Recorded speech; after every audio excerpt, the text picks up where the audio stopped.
በስ መምጣታችሁ ይህንን ዒድ አብረን ለማሳለፍ አስባችሁ መምጣታችሁ እጅግ በጣም አመሰግናለሁ። ላበረከታችሁልኝም ስጦታ አላህ አዘ ወጀል ያክብርልኝ ይላለሁ። አሜን። ሹክራን ኡስታዝ። እንግዲህ የተለያዩ ሰዎች መጥተው አንተም ጋር መዘየር አይችሉም፣ አንተም ሄደ መዘየር አትችልምና እንደው በዚህ አጋጣሚ በስልክ መደዋወሉም እንዳለ ሆኖ በዚህ አጋጣሚ እንኳን አደረሳችሁ ማለት የምትፈልገው ካለ በዚህ እንጀምር ኢንሻአላህ።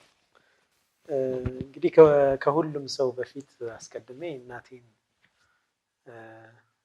ወይዘሮ ሙሉ መስፍንን ጎንደር ነው የምትገኘው፣ እሷን እንኳን አደረሰሽ ማለት ፈልጋለሁ። እህቶቼንም ወንድሜንም እንደዚሁ ጎንደር ያሉት እንደዚሁም አጠቃላይ ዘመዶችን በሙሉ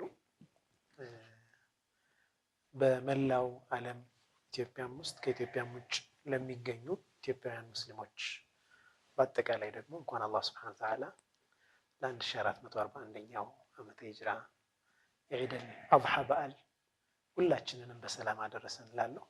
ቀሪውን ጊዜም አላህ የሰላም የፍቅር የመተዛዘን የመተጋገዝና የአንድነት አላህ ያድርግልን እላለሁ። አሜን ኢንሻአላህ። ሹክራን ከልብ እናመሰግናለን።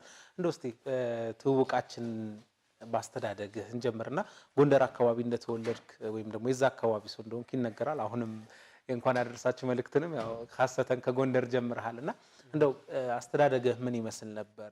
ያው እኔ የተወለድኩት ከጎንደር 100 ኪሎ ሜትር ርቀት ላይ የምትገኝ አዲስ ዘመን የምትባል የገጠር ከተማ ላይ ነው። ከተማ ውስጥ ነው የተወለድኩት። እንግዲህ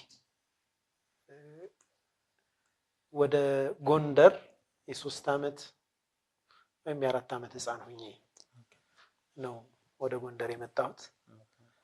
ከዛ ነው ሁሉንም ነገር የተማርኩት ማለት ቁርአን ትምህርት ቤት መድረሰት አቡበክር ሲዲቅ የሚባል ትምህርት ቤት ጃሚዕ አልከቢር ወይም ትልቁ መስጂድ የሚባለው ቅዳሜ ገበያ ያለ ትልቅ መስጂድ አለ። እዛ ውስጥ እዛ ቅጽር ግቢ ውስጥ ያለ መድረሳ አለ።